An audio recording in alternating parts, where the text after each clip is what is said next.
Tout n'était qu'un jeu, une véritable mise en scène dans des blocs, mais alors que l'ennemi s'est révélé et qu'un autre Yonko pousse le bout de son nez, Elbaf commence à se montrer hostile aux humains. Mais c'est sans compter une révélation de Nika qui risque de faire de l'ombre à tous. Le kidnapping des Mugiwara expliquait l'identité de Road liée à Buggy, un véritable équipage de Yonko hormis Usopp, et Luffy qui nous montre qu'il a énormément évolué, Elbaf en réalité une terre anti-humain, on parle de tout ça.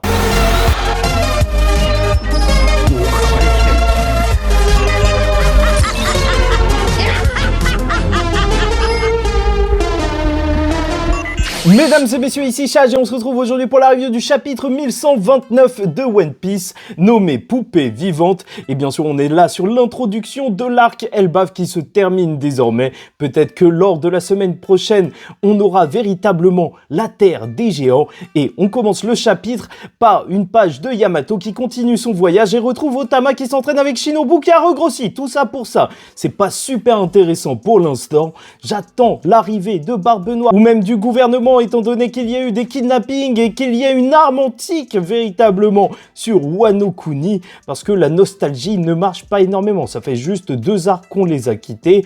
Donc là, je veux voir une histoire avec de l'intérêt pour l'histoire de Yamato qui rejoindra l'équipage, oui, je l'espère. Et donc encore une fois, avec ce chapitre Osef pour certains, Oda nous montre l'évolution des Mugiwara et quel plaisir pour introduire l'arc Elbaf. Mais on en parle, n'hésitez pas à liker ou disliker la vidéo, commenter, donner votre avis en commentaire et vous abonner si vous n'êtes pas encore abonné. Car nous continuerons encore bien longtemps de parler de One Piece et commençons tout de suite par le sujet des Mugiwara en aventure peut-être superflue, qui est Road et le lien avec Buggy. Étant donné que oui, ça crée un gros débat pour l'instant, ça fera 3 chapitres que nous serons restés dans le royaume des blocs qui n'est qu'un prélude pour Elbaf tout entier. Mais personnellement, moi je vois ça comme ça, One Piece, ça a toujours été pareil, des moments certes longs parfois de mise en place, mais qui payent par la suite. C'est pour ça que le point de Kuma sur la tête de Saturne était aussi satisfaisant. C'est avec toutes les longues histoires qu'Oda nous met en place pour que après on ait des chapitres 10 sur 10. Ne l'oublions jamais, c'est une histoire qui sait prendre son temps avant tout. Et avec ce chapitre, on retrouve véritablement les Mugiwara en fuite, bien sûr pourchassés par le dieu soleil. Directement, on voit les villageois de la ville miniature en panique car ils voient du feu qui a été lancé dans la pièce de confection, ou plutôt le temple du dieu soleil par les Mugiwara, et lui qui est énervé en train de les pourchasser. En plus, le ciel se brise, la destruction est presque divine, le dieu soleil qui parcourt la ville et en pourchassant les Mugi voit le squelette de son lapin qu'il appelait Gluto Bonnie, est furieux et c'était vraiment son animal de compagnie mangé par Luffy. En vrai, c'est juste ultra violent, Luffy a fait une véritable dinguerie en mangeant ce lapin. La case avec le squelette de l'animal de compagnie, mais en vrai, si tu te mets à la place du dieu soleil, mais c'est affreux. Et même s'il est énervé, il est heureux de voir une aventure se dérouler dans son royaume. Et en effet, on va apprendre son identité. Lors d'un flashback, nous apprenons que c'est le navigateur des nouveaux pirates géants Road, sous l'identité du dieu soleil, qui était contre le fait que Arjudin rejoigne la flotte de Luffy. Un simple humain. Et oui, il va déchanter alors qu'il avait quitté l'équipage quand son corbeau a ramené le bateau des Mugiwara avec eux, car ils se sont endormis en passant par la zone de navigation entre Egghead et Elbaf qui contenait du gaz somnifère. Il était alors tout content de pouvoir jouer avec eux et surtout avec sa nouvelle meilleure poupée Nami, tout en les endormissant encore une fois avec du gaz quand il les changeait pour qu'ils rejoignent son royaume. Et c'est vrai que c'est terrifiant dans un sens, et encore une fois, Oda nous l'a toujours montré, de montrer que les éléments sont plus forts que même les plus grandes forces de la nature. Luffy, en équipage de Yonko, est tombé face juste à un gaz somnifère. Ça me rappellera toujours comment Jack, premier personnage à 1 milliard de berry, donc est tombé face à Zunesha. Parfois, la nature est plus forte que les plus grandes forces de cette nature. Et là où c'est assez intéressant, c'est qu'on peut se rappeler justement d'où venaient ces pirates qui ont fait allégeance à Luffy. Les nouveaux pirates géants travaillaient avec Buggy, que dis-je, l'empereur Buggy comme mercenaire. Donc est-ce qu'il y aurait un lien? Est-ce qu'il serait encore affilié à Buggy et qu'il aurait refusé Luffy? Dans tous les cas, lorsque lorsque nous l'avons apparu, le titre du chapitre était « Je reviendrai », subtil message d'Oda, et on dirait bien que ce personnage de Road est une façon de se moquer un petit peu des otaku un petit peu fous, étant donné que pour lui avoir trouvé ces humains, il préfère juste qu'ils restent comme ça, comme des poupées vivantes dans son royaume pour vivre des aventures. Et c'est un fan en quelque sorte, il utilise le suffixe Tazo quand il parle de Luffy Tazo, Zoro Tazo et compagnie, et c'est normalement utilisé dans l'ancien Japon, mais qui permet de faire référence désormais affectueusement à des personnages de manga. Vraiment, ça donne un côté collectionneur fan de manga au dieu soleil. Alors qu'en réalité, c'est plus un pervers qui est fan de ses jouets. Enfin bref, justement, on va voir l'affrontement avec le navigateur vs la navigatrice, la nouvelle puissance des Mugiwara et surtout celle de Luffy.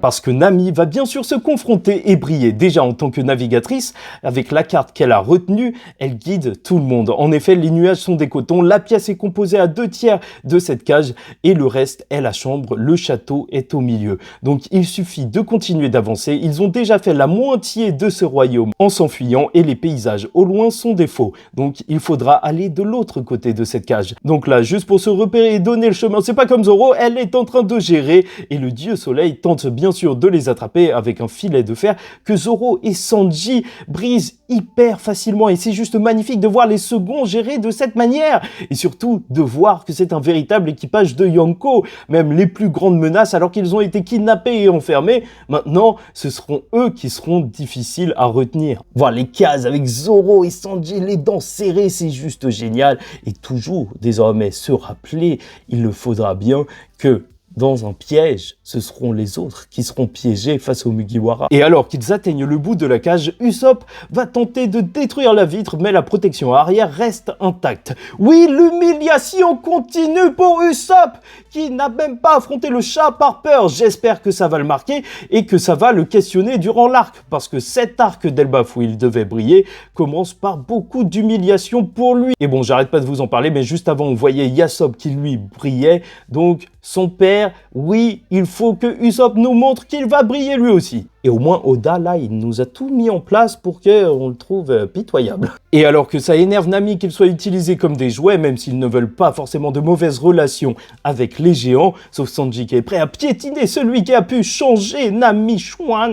Pour Nami, il mérite une punition divine du ciel. Et la navigatrice a guidé, mais surtout va griller les ennemis. Ainsi, la foudre de Zeus va s'abattre grâce à Nami et les habitants sont choqués de voir leur maître tomber. Et surtout, on termine sur une double page de Luffy utilisant le Gomu Gomu no Kongun pour détruire le mur libérant les Mugi qui vont enfin se retrouver à l'extérieur avec l'adieu au monde des blocs qui n'aura pas duré énormément de temps, ce monde de Lego, et Luffy qui a juste l'air heureux de voir ce qu'il se trouve à l'extérieur. Oui, ça donne envie. Et je tiens à vous le dire, petit détail, mais cette double dernière page finale, au niveau du découpage, elle est agréable. Les cases sont pas extrêmement petites comme parfois on a l'habitude de lire dans One Piece. Là, ça respire. Parfois, il faut le dire, ça fait penser un petit peu à l'ancien One Piece. Avant que l'histoire devienne tellement complexe que Oda soit forcé de tout condenser. Bon, et là où ça devient extrêmement intéressant, c'est qu'on voit que Nami a pris du galon en pouvant battre un ennemi aussi facilement. Sanji et Zoro ont géré aussi, mais même Luffy, de son côté, tu sens vraiment qu'il y a une évolution au niveau de sa puissance. Je vous l'ai dit lors du dernier chapitre, on le voyait en Gear 5, puis il arrêtait sa transformation et il avait juste lâché quelques coups et donc ne subissait pas la fatigue qui fait que possiblement il ait besoin de personnes pour le protéger. Et ça, c'est juste génial. Et là, on le voit d'autant plus car il utilise la technique juste sans besoin de se transformer. Bien sûr que peut-être elle est moins puissante que s'il était directement en Gear 4, mais ça a toujours été impactant. Je vous rappelle, après l'ellipse, donc Luffy qui pouvait lâcher des techniques du Gear Second sans se transformer en Gear Second, ou en tout cas en le faisant instantanément, ça montrait bien donc une étape de passer dans la maîtrise du Gear. Et ça veut tout dire. Là, Luffy, le Gear 4, ça y est, maintenant pour lui, c'est devenu basique. Et tout simplement, Monkey D. Luffy peut lâcher des patates juste énorme, digne d'un Yonko. Oui, ça c'est la nouvelle puissance de Luffy. Et terminons sur Elbaf, la terre anti-humain.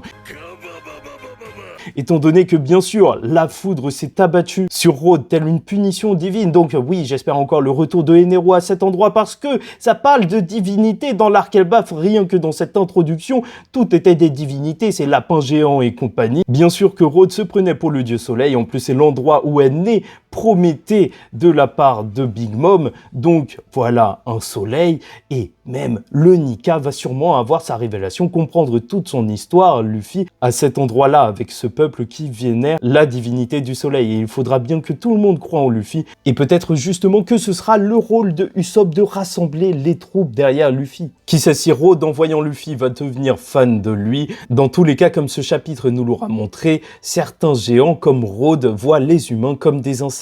Et ça commence à devenir extrêmement intéressant quand on se pose et on se dit que, étrangement, à chaque fois qu'on a eu des images d'Elbaf, c'était des petits villages, mais c'était pas le centre du royaume. Et qui sait pourquoi, justement, tous les humains qu'on a vus, que ce soit Big Mom quand elle était petite, ou même Shanks, se trouvaient plus à l'extérieur de l'île que véritablement au sein d'un grand royaume. Peut-être que, justement, les humains ne seraient pas si bien acceptés que ça. Un véritable endroit anti-humain, là où ils seraient considérés comme des insectes, et même avec Luffy qui ne voulait pas que Iskat, le chat géant, détruise les bâtiments du dieu soleil, dans lesquels il a mis beaucoup de passion pour leur création.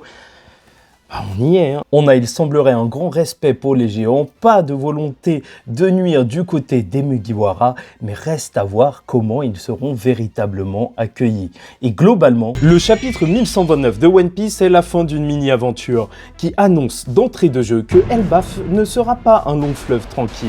Parmi les géants, même ceux que l'on pensait alliés pourraient cacher en leur sein des rebelles. Et alors que les Mugiwara se libèrent de leur cage, il va être temps de briser l'illusion et de montrer à tous qui est la réelle divinité incontestable du soleil. Monkey, dit Luffy, le nouveau Nika.